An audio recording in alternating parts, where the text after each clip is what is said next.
want to jump into the content immediately. And I got something that I got to talk about. I've been talking about it everywhere. You know how, like, you go, like, I feel like I'm barnstorming with this message. I'm just going from town to town, just sharing this. Honestly, You're a poor revere? I'm something. I'm Jermaine Revere. Jermaine Revere? DeAndre Revere? Yeah, yeah, something like that. So I might do that comic, DeAndre Revere. But that I'm is interrupting your rant. What you got to dope. get off your That would chest, be man? so dope. Don't get you know you can't throw me off. I already got a some sort of attention deficit, so you can't do that. But yes, NBA 2K badges is something I want to talk about. I've getting to the point where I'm starting to think that it is really the the biggest problem with gameplay in 2K right now. I want to say this. Let me preface this by saying this. Like, I always like to, I'm going to be critical of just about any game. There's no game in the world that you're going to ever see that I'm not going to have anything at all critical to say about. Like, I love Call of Duty, but you know what? I wish they had a campaign mode. You know what I'm saying? So I'm going to always have something, right? Um, and it's not just for the sake of having it. This is like legit. This is how I think. So I say that to say I really do love this version of 2K. It is really good in most areas, but because it is so good in most areas or in a lot of areas, the parts that I wish that it was better at really stand out to me. And what I've really started to realize over the last week or week and a half is that, man, there's so many badges that are either overpowered, misapplied, flawed in terms of the activation process. And the first one that pops out to me is the limitless range badge, right? So, first of all, far too many people have limitless range badges, right? Far too many guys. Like, it feels to me that 2K decided to say everybody who is a good 3-point shooter is going to have a limitless range badge of some degree, just about, right? So if you're a good 3-point shooter, you got to have at least a bronze. Okay, Uh, so B, just for clarification for our audience, what game modes are you referring to? Honestly, the limitless range badge, I think, is well, okay. So when I say misapplied, I'm talking about the NBA side. So I'm talking Yeah, about play my now, team and my play team, now. my Yeah, GM, my league, that stuff. Now, I do have a problem with it as it relates to pro am, yeah. but I would only say pro am because I don't really govern park much at all because You in don't park, even need the badge in park. right? You can just hit any Because shot at it's park. park, so Yeah, yeah. it's whatever. Like, Arcadey, yeah. that's like me going and talking about some. You know what they really need to do to make cages more realistic? It's Right. cages, bro. Like, Yeah. so it is what it is. I'm talking about these games. This most is supposed to be about the NBA or it's supposed to be about a simulation basketball experience. And when you look at when you look at the NBA side, it's just far too many guys who have limitless range badges. I mean, you got like some. I mean, you and I were talking offline, and we were talking about like Kyle Lowry. Kyle Lowry is a good 3-point shooter, but Kyle Lowry doesn't pull up 25, 27 feet away from the basket. Hmm. You know, so if that's not the type of shot that you take on a regular basis or semi-regular basis, there's no reason for you to have a limitless range badge. And everybody, and I think you brought this up, everybody who has the limitless range badge doesn't it shouldn't increase how well they shoot threes because you know what? You're still a 31% 3-point shooter. Right. Whether you're taking them from 23.5 or 26. You're Hmm. so but what the limitless range badge does is it makes guys a better 3-point shooter than they actually are. And that is not authentic. Okay, so that's my first issue. My second issue with the limitless range badge, and this covers every mode, right? The application of the badge or the activation of the badge is insane and it imbalances the game and it overpowers the whole concept, right? You should, I don't care if you're Steph Curry, you should not hit the floor with your limitless range badge activated, right? Like the way you activate takeover should be the way you activate your limitless range badge. And then takeover should be something above and beyond that, which, it's all activated by positive plays, right? Most players, real basketball, you got to get a lather going. You got to get a sweat going. You got to get a rhythm, right?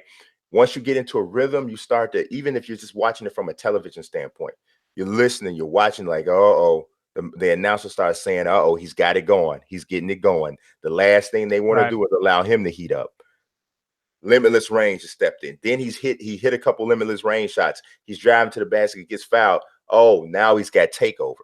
You know what that is, honestly, Nelson? That is storytelling Yeah. within a basketball game, 100%. because every game becomes this story and this narrative, and it's an interactive story that's building on top. So it's like, okay, our objective, because we're playing Golden State, is I cannot let Steph Curry activate his limitless range badge. We can't let that happen, because if we do, we know all hell's gonna break loose. Okay, if we allow that to happen, there's some adjustments we got to make, but we absolutely can't let him get takeover, because now he literally has taken over the game, right? Which is what it's supposed to be, you know. Now, the last thing I'll say about this, because I don't want to hold it hostage too long, is not all badges should be activated the same way. And I reference Call of Duty, and I reference it a lot because I think its multiplayer is that good and that balanced. The way that you activate a badge in 2K should be very similar to the way your perks and things are active, your specialists, the things that are specific to the specialist, the way those things activate, it should run very similar to that. The more powerful, the more the the perks or whatever that act on their own, right? Like nomads, dogs, the there's a few other things, the perks that are in Call of Duty. They don't accumulate, or they don't become available to your specialists as quickly as Torque's razor wires and that sort of thing, because those things they don't go out, and they're not as effective on their own. So if they allowed you to accumulate dogs as quickly as Torque accumulates razor wire, it would imbalance the game. You'd have dogs running around the map the entire round. The same thing with 2K. Limitless range is a humongous thing that changes everything. You cannot allow him to hit the floor with that. And it's also not realistic. But some of the things that are based purely on athleticism, like bruiser, one man fast break, rim protector, chase down artist, that kind of stuff, yes, they can hit the floor with that badge activated from the beginning. But things that have to do with shooting specifically, deep range, dead eye, limitless range, those things should have to be activated. They should not start from the time you hit the floor. Yeah, I think you make a great point on a lot of levels. I would say right off the top, the number one thing they need to address is the way the badges are applied. Because right now, we had a segment a couple of weeks ago where I was saying I was defending the fact that I don't think they need more powerful my career players because your player is very powerful. And the reason I specified that is it doesn't look like it because your player is very likely going to have better badges than the person you're comparing it to.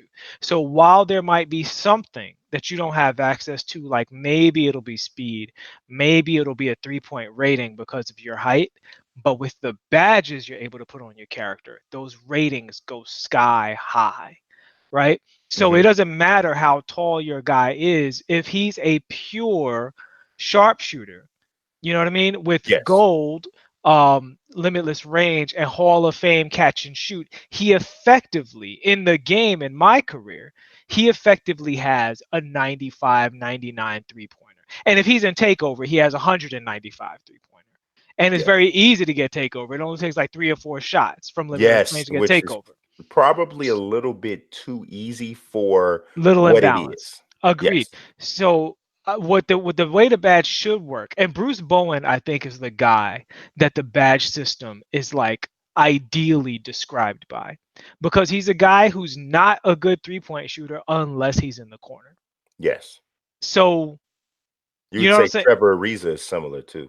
Yeah. So it's a situation where if Bruce Bowen's in the corner, corner specialist being his only shooting badge Mhm. means that he's a good shooter from the corner. Now, he ain't Ray Allen from the corner. He has Right. to be open and all of that other stuff, right? So But the you game makes him Ray Allen from the corner. exactly. And so what it should be is whatever his 3-point rating is, let's say it's Bruce Bowen. So let's say it's a 73, right? Mhm. Throwing a spaghetti at the fridge, right? 73. But then he gets silver corner specialist. That's perfectly good enough for him to make a high percentage of corner threes if he's open and you've worked within the flow of the game. And that's Bruce Bowen. Bruce Bowen wasn't killing you from the corner after a dribble. You know what I Right. mean? It was only working in that context. So I agree with that point. I have no arguments with that. I think the system you're talking about in terms of comparing it to Call of Duty, I agree with you that they need to separate active and passive badges. And I think That was the term I was looking for. yeah, and this is goes through a lot of games where certain abilities you just have. I always said, and if y'all play 2K and you make a lot of archetypes, this is an important point. You guys should listen up. Your body type is what they call a passive in other games, right? Your body type is an advantage that's always active depending on what you choose. So if you choose max weight, it's one of the easiest ways to play on Hall of Fame because strength doesn't get modified by difficulty and it's always active. You don't have to do anything to make your strength give you the benefits of strength. It's just built in. Same thing with height. Height is obvious. Same thing with wingspan. Same thing with speed. Right now, speed Right. is regulated by the fatigue meter, but it's always active. So these are so now with speed, it's an attribute that you actually put points into. But with your physical body, these are passives that make you effective in the game on a base level, regardless of your ratings. You can go in and make a 60 center right now, but if he's 7'3 max weight, you will have a surprisingly decent post up game because of how many people you can overpower, because that's the way the game is regulated. Right. They need to add that passive quality to badges. And I think they can even add it to badge tiers. Like, say, bronze limitless is a passive, but silver, you have to start warming up your takeover meter. And as you warm up your takeover meter, you move up through the tiers of Limitless. And then when you pop takeover, you have the takeover on top of the effective Limitless. I think that's where they need to take the badges. And I do think some of the badges are a bit on the strong side Mhm. for the way they're put in the game and distributed. I think there's some badges that people still don't know how strong they are. A few people have mentioned it, but I've been talking all year about how one man fast break and pick and roller are extremely strong badges. If you shoot immediately after activating those badges, it's like you're playing with a different character until that shot is over. Yeah. So yeah, I'm in a complete agreement. They need to start treating themselves a little bit more like a, Overwatch type game, a fighting game. They need to really think about this balance in a more layered and nuanced way because it is something that can easily break the game. I don't think the game is broken, but I do think the game is a lot cheesier than it needs to be. And the Yeah, I badges are mean, one of the main and reasons why. you know the great thing about that concept is that, like, as a pure sim guy, I you would think I would never um condone, you know, changing or kind of copying off or taking a page um out of a shooting game to Hmm. apply to a basketball game. But the beauty in it is that you can take that concept that works for multiplayer and works from a balancing standpoint, and you can apply basketball logic to it, which is Yeah, what I'm trying to do. And I really think that, man, I really think that that is just like the but way that aren't NBA Live's perks more like that? they are. Yeah, They yeah. are. And They I, are. I think it's a good system in NBA Live. Yeah, it is. NBA It is. NBA Live has some nice things going for it. They just It need to does, round out man. that game. It does. You know what NBA Live is like? NBA Live is like a person that you find really unattractive, but you know for a fact that they have some cool qualities about themselves, but you just can't get past that, and you're trying to be honest with yourself because you don't want to mistreat them. It's like, I just don't find you attractive. I just don't. I wish I you did. you know But what? And I know we don't want to turn this into a 2K versus live debate, but it's valid because 2K and live is to the point now where 2K can pick up some things from what they're doing because there's absolutely. some nice things that they're doing. Obviously, live can learn a whole lot from 2K because they're still catching up. But I will say this about live: if you haven't played live in a long time and you play 2K and you had one of those days where you just got 2K'd up and down the court Hmm.